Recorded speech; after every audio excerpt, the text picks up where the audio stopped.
The Ku Klux Klan, the most notorious hate group in America, originating in 1868, formed as a belief that only true white Americans should be living in the country. This meant no Jews, Muslim, colored, ethnic, pure white Americans.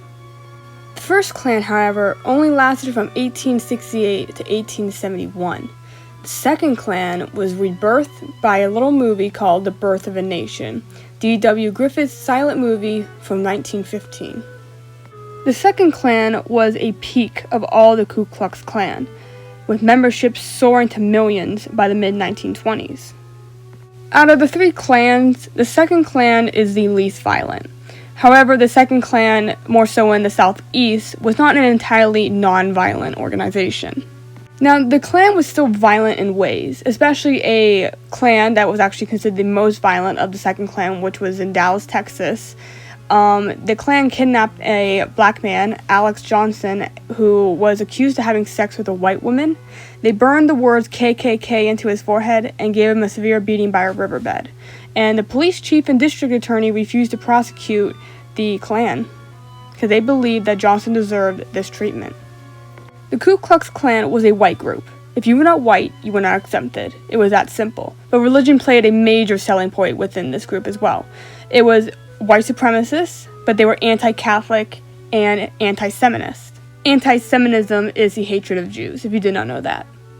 Now, the Klan did have cross burning. With cross, it is a Christian symbol. Obviously, Jesus died on the cross. That's what they believe.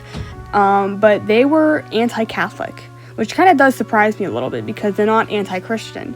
They're anti-Catholic. But Catholic is a form of Christianity. So, now going back to last episode, the Klan supported prohibition. They opposed bootleggers, sometimes with violence. In 1922, 200 Klan members set fire to saloons in Union County, Arkansas. Membership in the Klan and the other prohibition groups overlapped, and they sometimes coordinated activities.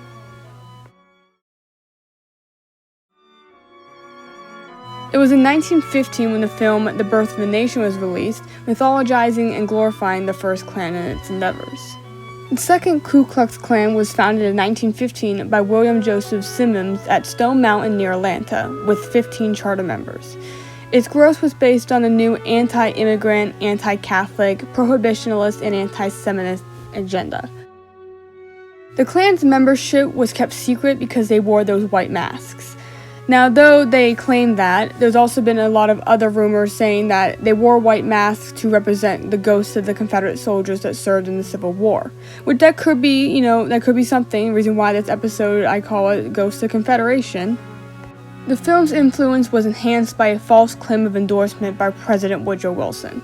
Thomas Dixon Jr. was an old friend of Wilson's, and he said that before it was released, it was a private showing of the film at the White House. A publicist claimed that Wilson said it was like writing history with lightning, and my only regret is that it is so terribly true.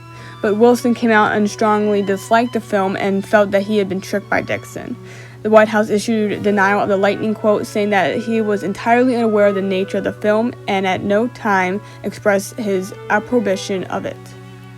The footage you are watching right now is actually from a 1926 parade in Washington, D.C. where 40,000 Klans members marched the streets. This was to prove that they had numbers and they had power, and also to spread their influence in order to get new members, because they wanted to have as many members as possible. Though there was violence that caused people to sway past the whole idea about the Ku Klux Klan, it did not stop the Klan from gaining unprecedented numbers.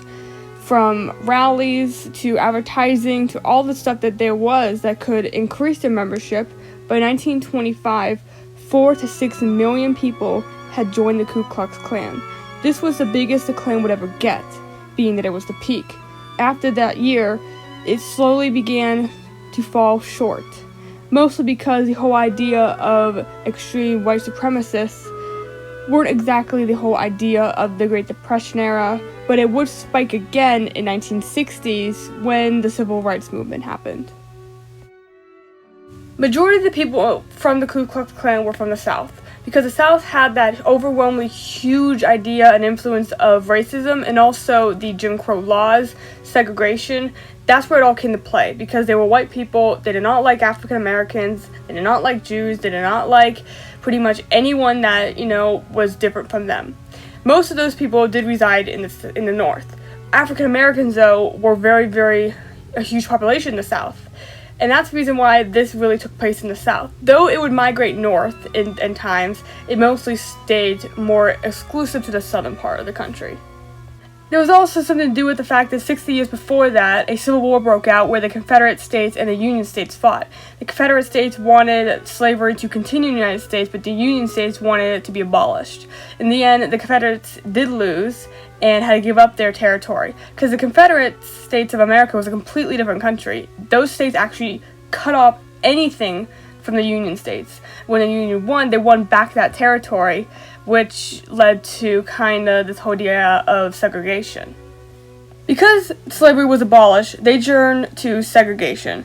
Segregation of the, Jim Crow laws. Basically, they did everything in their power to make everyday life horrible for African Americans. The number one thing they did is basically lower the self-worth of an African American. They basically made water fountains, one here is white, that one's black, and the black water fountains usually were worse than the white, to show that white people have more worth. Even though they don't. Everyone is equal. It's just how segregation worked. That is how they made black people's lives so much worse, because they couldn't do slavery. The Ku Klux Klan also partook in cross burnings, which is something that the First Klan did not do. These cross burnings would happen in fields, and what they do is that they would take a torch, raise it up and down a few times, and then they would throw it into the cross, which the cross would be engulfed in flames. This is how they made another point, you could say. After the 1925 peak of the Ku Klux Klan, it really fell off from that. In 1930, there was only about 30,000, which is fucking hell lot less than there was in 5 years before, where there was 4 to 6 million people. Now, when the Klan fell, there really is no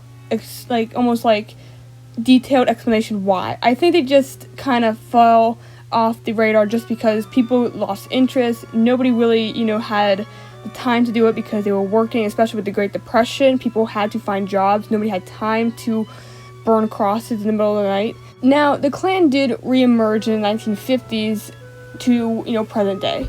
The Second Klan technically ended in the 1940s, but the Third Klan, which is what they say, it's really actually not a Third Klan, because after the decline of a true national organization, small independent groups adopted the name Ku Klux Klan, but they actually had no formal attachment to the Second Klan. So really, they were just calling themselves the KKK, but they really weren't the KKK. They just used the same ideology and costumes, but they were just never, established nationally. Though the Klan is not a huge thing in America these days, there are proxy clans, such as Proud Boys, QAnon, and on the left, some people say Antifa is a Klan style, but it's just a left Klan. Now, today, in present day, you have way more groups than you did back in 1920s. 1920s, you had, the Ku Klux Klan. They were just Confederate lovers. Now you have white supremacist groups that span many names, like the ones I said, Proud Boys and QAnon. More Proud Boys than QAnon, but still. And then you have just simply the far left. Far left are extreme conservatives. Those are your people who are usually the ones that are born-again Christians, God-loving, white people the best. That's usually what they are. This is actually footage from Charlottesville, which happened in 2017, where far right and far lefters both protested at the same time, causing a full-out freaking riot outbreak that happened there. A person died from this car wreck that you're seeing, and the President of the United States at the time, Donald Trump, he's still the president, but basically said that, two groups, one on the left, one on the right. One was very violent, the other one was just bad. But then he also said that one had a permit to be there, and the other one just showed up out of nowhere. Right, Proud Boys, stand back and stand by, but I'll tell you... This was a thing that he said in 2020 after the whole racial problems of the summer. This is what he said. He couldn't even condone a white supremacist group. He basically told him to stand back in the shadows, but stand by for when I'm ready to come get you. That is basically what he did. And I feel part of what happened in Charlottesville is also the fact that we have gotten so divided in the country. You know, before the 2016 election, there were many people sitting at moderate, people sitting at left, people sitting at right. But ever since that 2016 election, people have gone far. They have gone far right, far left. Moderates have gone far and far on each side. There is really no moderate anymore. After that 2016 election is really when we started to divide. And since then, it's becoming more and more divided. Now, I think a huge reason why the Klan fell is because of Black Tuesday. On October 29th, 1929, the stock market crashed in Wall Street, leaving millions and millions of people without money, without food, without jobs, without a home. Banks closed around the country. Suicide rates increased while jobs decreased. America was in an economic crisis unlike anything it's ever seen, leading into the Great Depression.